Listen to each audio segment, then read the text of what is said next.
Olá pessoal, sejam todos bem-vindos para mais uma aula de História. E na aula de hoje nós vamos falar sobre a revolta ou guerra do contestado. Esse conteúdo está dentro desses assuntos que a gente vem estudando recentemente e é um assunto interessante, é um assunto importante que costuma ser cobrado no Enem e também em vestibulares. Caso alguém queira acompanhar pelo livro Olhares da História Brasil e Mundo, vocês podem estar abrindo aí a partir da página 83, página 83 e vai até a página 85, tá certo? Sobre a Guerra do Contestado. Bem, esse conflito ocorreu entre os anos de 1912 e foi até o ano de 1916. Onde foi que ele ocorreu? Qual a localização geográfica?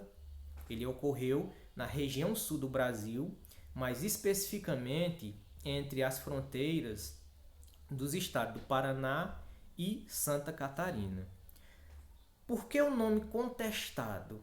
Justamente porque esse conflito, essa revolta ocorreu em uma faixa de terra, em um território em que estava justamente sendo contestado, essa área geográfica, pelo estado do Paraná e de Santa Catarina. Ou seja, era uma área de disputa entre esses dois estados. Certo? Quais foram as causas, os motivos que levaram à ocorrência desse conflito? Os pesquisadores eles afirmam que um dos motivos que levou à ocorrência desse conflito foi a construção de uma estrada de ferro que ligava São Paulo ao Rio Grande do Sul.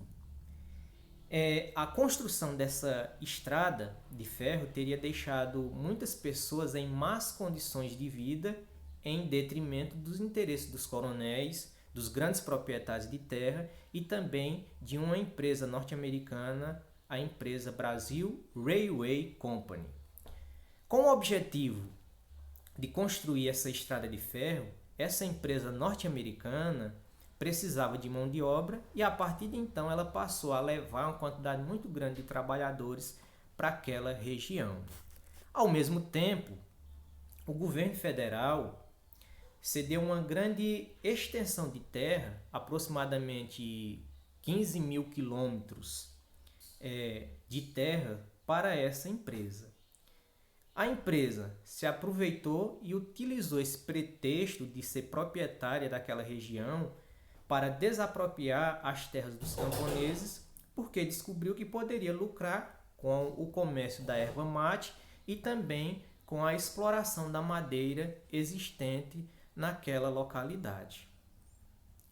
Quando a linha férrea ficou pronta, a empresa não garantiu o regresso das pessoas que tinham se deslocado para aquela região.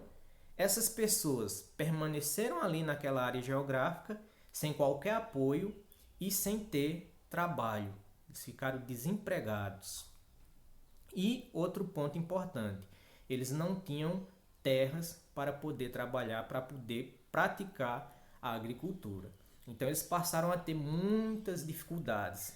Eles ficaram muitos empobrecidos e aí, inclusive, muitas pessoas passaram até por fome.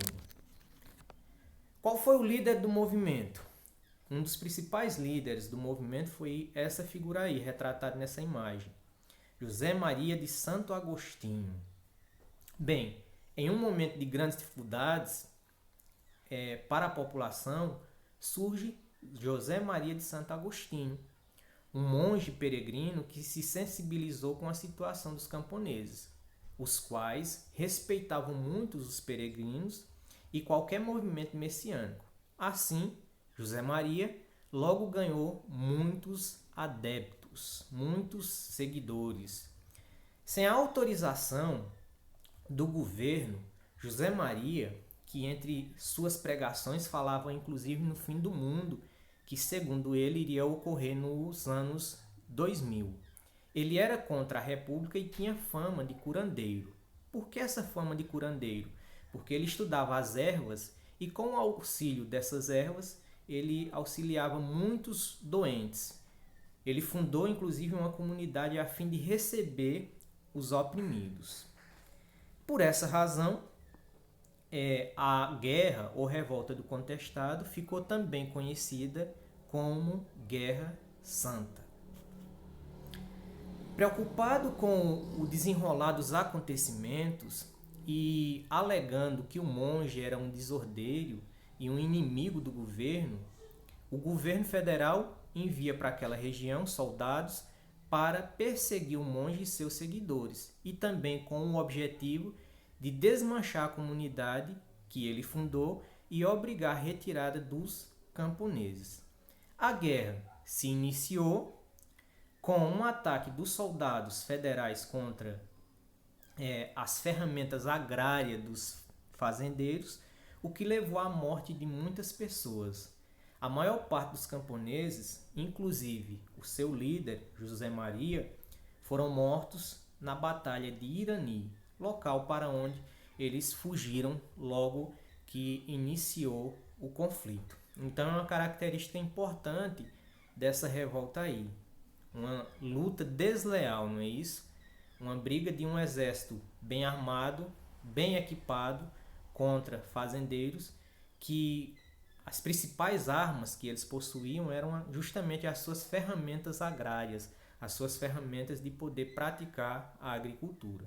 Com isso, a gente viu que muitas pessoas perderam a vida nesse conflito aí. Os pesquisadores estimam que cerca de 6.000 sertanejos perderam a vida em diversas batalhas. Muitos deles foram degolados pelas forças militares.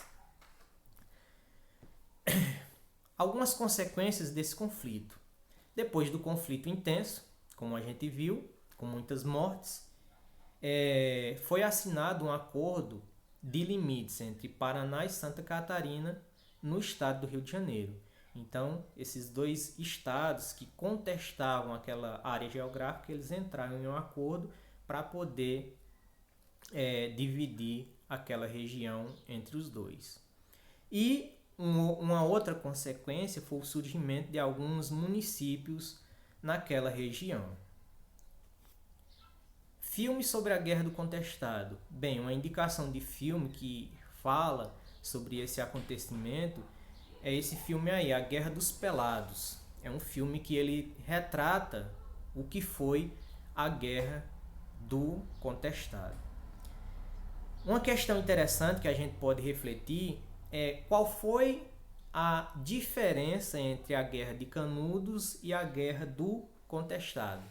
Bem, uma coisa a se destacar e que retrata bem questões de diferenças entre esses dois conflitos é que o motivo principal da revolta do contestado foi justamente a posse e o uso de terras. Após a proclamação da República, as áreas desocupadas passaram a ser jurisdição do governo central.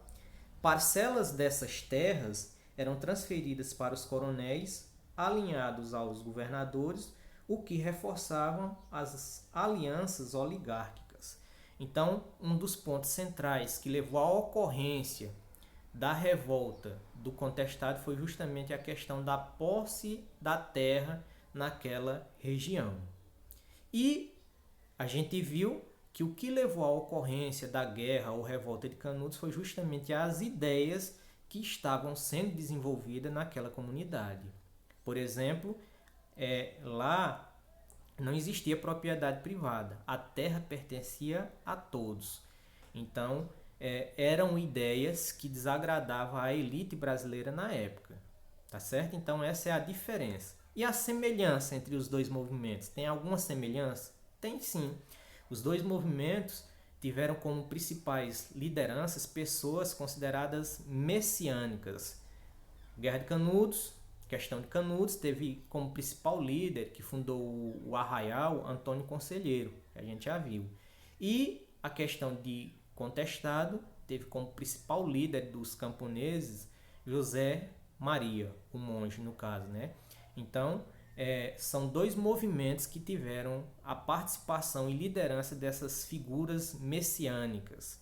Então, essa é uma semelhança entre esses dois acontecimentos.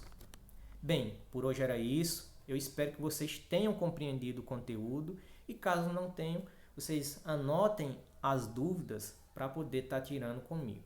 Beleza? Por hoje era isso.